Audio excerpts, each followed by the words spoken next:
rencontre positive de Tourisme Montmagny et les îles et ses partenaires. 5 nouveaux intronisés pour le Panthéon des sports de Montmagny.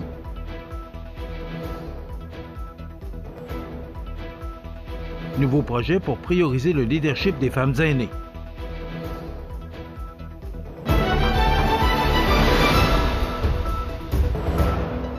Lundi 18 novembre 2024. Bonjour mesdames et messieurs, bienvenue à votre bulletin d'information sur le réseau de télévision CMA-TV. Bon début de semaine. C'est jeudi dernier, le 14 novembre, que plus d'une cinquantaine de personnes liées de près ou de loin à l'industrie touristique régionale prenaient part à la rencontre automnale organisée par l'équipe de tourisme Montmagny et les îles à l'espace citoyen de Montmagny.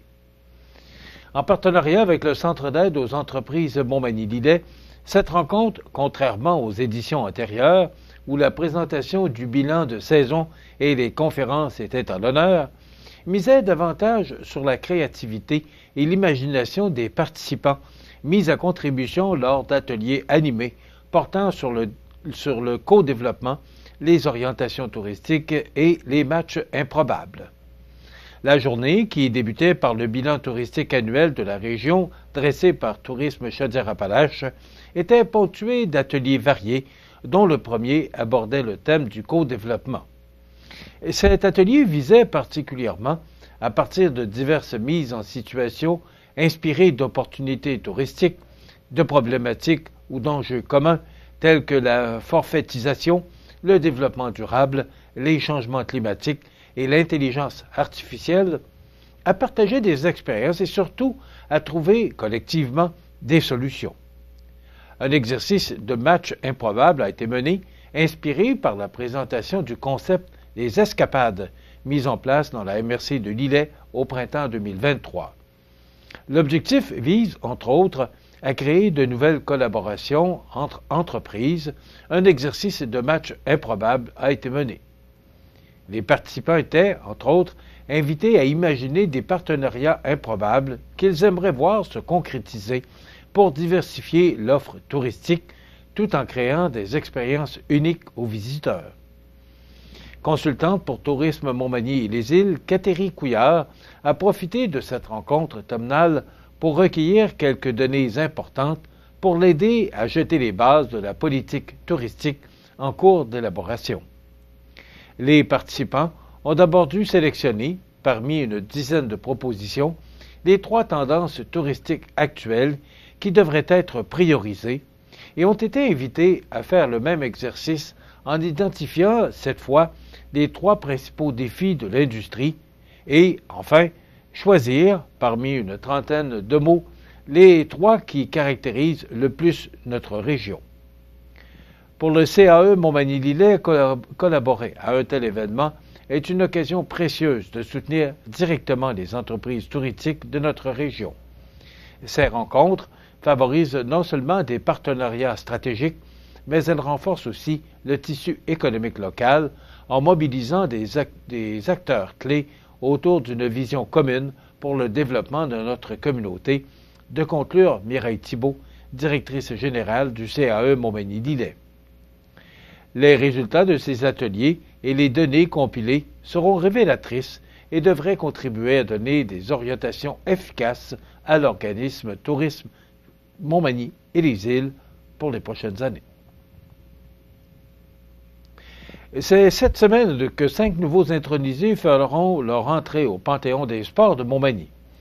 En effet, en raison de leur performance sportive, de leur implication et de leur rapport au rayonnement de la ville, Anne-Marie Bergeron, Claude Coulombe, Jean-Claude Croteau, les Sentinelles de Montmagny et le championnat provincial d'athlétisme de 1980 feront maintenant partie du Panthéon des sports Montmagny.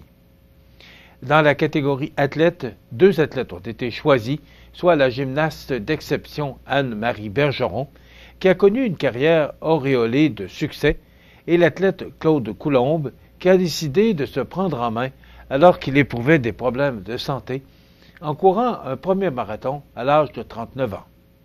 Il a terminé sa carrière à 54 ans après avoir couru 76 marathons, dont quelques ultramarathons. Dans la catégorie bâtisseur, Jean-Claude Croteau, qui a été à l'origine de plusieurs infrastructures sportives encore en place sur le territoire de Montmagny, telles que la piscine municipale Guylaine Cloutier et la piste d'athlétisme, tant à titre de bénévole qu'à travers l'une des nombreuses fonctions qu'il a occupées. Ayant dominé sa ligue pendant 8 saisons consécutives, l'équipe des Sentinelles de Montmagny, de 1998 à 2006, est admise au Panthéon des sports dans la catégorie équipe. Formation étant formée d'un noyau dur qui s'est suivi pendant toutes ces années, cette chimie a permis à l'équipe de cumuler les grands honneurs en saison régulière, en séries éliminatoires et même lors du championnat canadien de 2005. Dans la catégorie événements, le championnat provincial d'athlétisme de 1980, cet événement qui s'est déroulé sur 3 jours en juin 80, a montré au Québec tout entier que Montmagny était en mesure d'accueillir des événements d'envergure. 1500 participants venus de partout et 500 bénévoles pour assurer le bon déroulement de 80 épreuves disputées.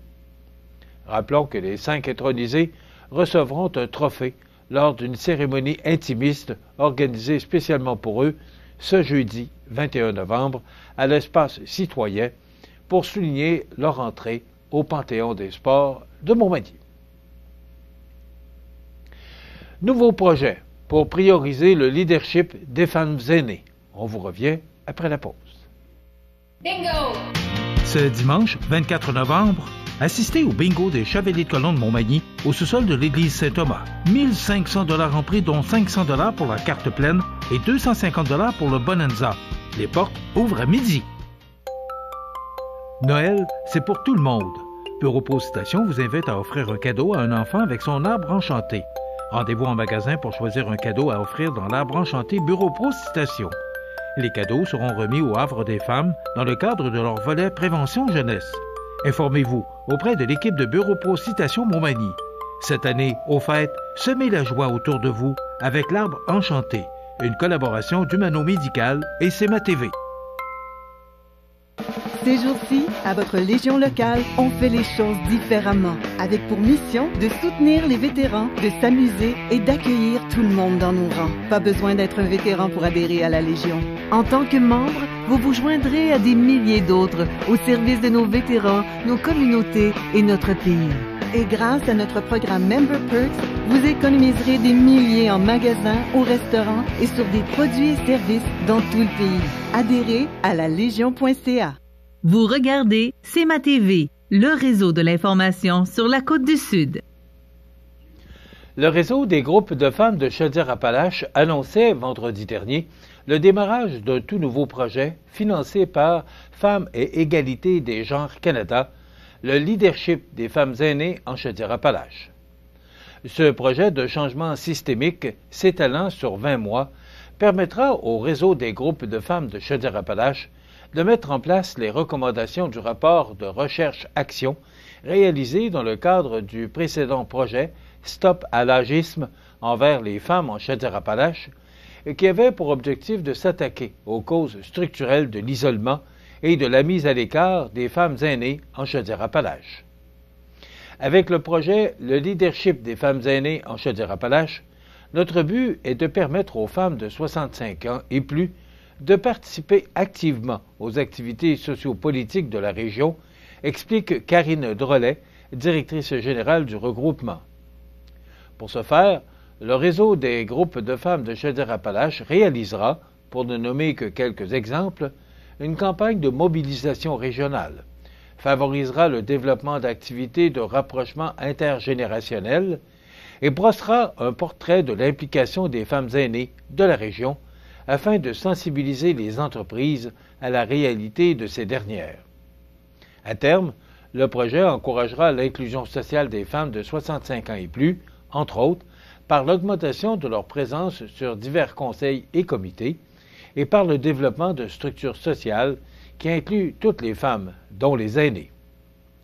Pour arriver à ces fins, le réseau des groupes de femmes de Chaudière-Appalaches sollicitera la collaboration de nombreux partenaires, dont des MRC, municipalités, organismes, femmes et entreprises afin de développer de nouvelles pratiques favorisant l'inclusion et la participation sociale des femmes de 65 ans et plus au-delà du milieu récréatif, que ce soit à travers l'augmentation du nombre de programmes municipalités amies des aînés ou en intégrant de nouvelles politiques famille et aînés. Il y a encore malheureusement des stéréotypes et des idées préconçues à propos des femmes plus âgées, et c'est précisément ce que le projet vise à déconstruire, conclut Mme Drolet. Les conseils et comités politiques et sociaux ont tout à gagner à augmenter le nombre de femmes de 65 ans et plus autour de la table. Nous entendons bien le démontrer et le faciliter. Le réseau des groupes de femmes de Chaudière-Appalaches est un organisme né en 1991, œuvrant pour la défense des droits et l'amélioration des conditions de vie des femmes. Encore une fois cette année, le cinéma, le scénario et la ville de l'Apocatière s'unissent pour soutenir Moisson-Kamouraska. En effet, c'est le dimanche 24 novembre à 10h que le cinéma, le scénario et la ville de l'Apocatière invitent la population gratuitement pour assister au visionnement des films Garfield le film et Nos belles-sœurs en échange de denrées non périssables et non périmées. Les représentations débuteront à 10h, mais les portes du cinéma ouvriront à 9h15. La mascotte Allopoc sera présente pour recueillir vos dons. Il est important de noter que les jouets et les vêtements ne sont pas acceptés. Toutes les denrées récoltées lors de cette journée seront remises à Moisson-Kamouraska, dont la mission est de lutter contre la pauvreté en organisant la cueillette, le traitement, la transformation et la distribution de denrées tout en favorisant l'implication sociale. Mme Mireille Lisotte, directrice générale de Moisson-Kamouraska, est très heureuse de cette initiative. On assiste depuis quelques années à une hausse importante des demandes d'aide alimentaire et les denrées amassées lors de cette journée pourront aider à bonifier les paniers de Noël. Un grand merci à tous les participants. Le cinéma, le scénario et la ville de l'Apocatière sont ravis d'offrir cette belle sortie familiale tout en encourageant un organisme du milieu qui contribue à la qualité de vie de leur clientèle et souhaiterait égaler, voire dépasser, la récolte de l'année dernière. Et c'est donc pour voir Garfield le film et Nos belles-sœurs, en échange de denrées non périssables et non périmées, qu'on se donne rendez-vous le dimanche 24 novembre à 10h au cinéma Le Scénario pour la 4e édition de l'événement Ciné Moisson. Les sports, présentés par Groupe Corriveau, entrepreneurs électriciens et plomberie, un appel, 4 services. Groupe Corriveau à Montmagny, 418-248-8992, votre solution. Vous avez des projets de construction ou de rénovation? Pensez Groupe Corriveau, entrepreneurs électriciens et plomberie. Un appel, 4 services, 418-248-8992, Groupe Corriveau à Montmagny ou groupecorriveau.com. La solution pour du travail bien fait.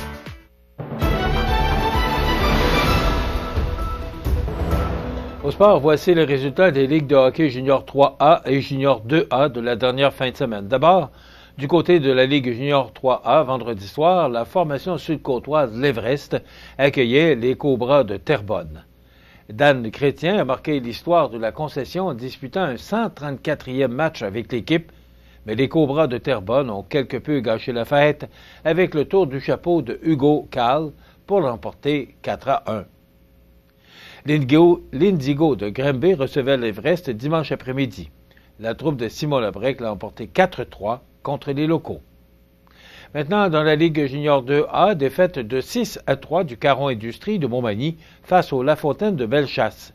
Il s'agissait, pour l'équipe manimontoise, d'une deuxième défaite consécutive et une première à domicile cette saison.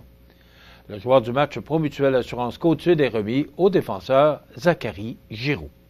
Demain, nous vous donnerons les résultats de la Ligue de hockey Côte-du-Sud et les résultats de la Ligue de hockey olympique de Montmagny. Voilà, c'est qui termine notre bulletin de nouvelles de ce lundi 18 novembre. Dans un moment, les prévisions de la météo. C'est tout pour l'instant. Bonne journée, mesdames, messieurs. Pour rejoindre la salle de nouvelles de CMA-TV, nouvelles au pluriel @cmatv.ca ou encore 88 241 13 13 poste 226. Les prévisions de la météo. Une présentation de Promutuelle Assurance Montmagny-Lillet. Toujours à l'écoute de vos besoins.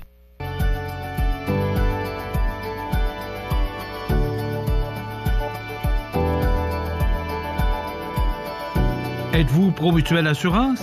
418-248-7940. La la la la la la la.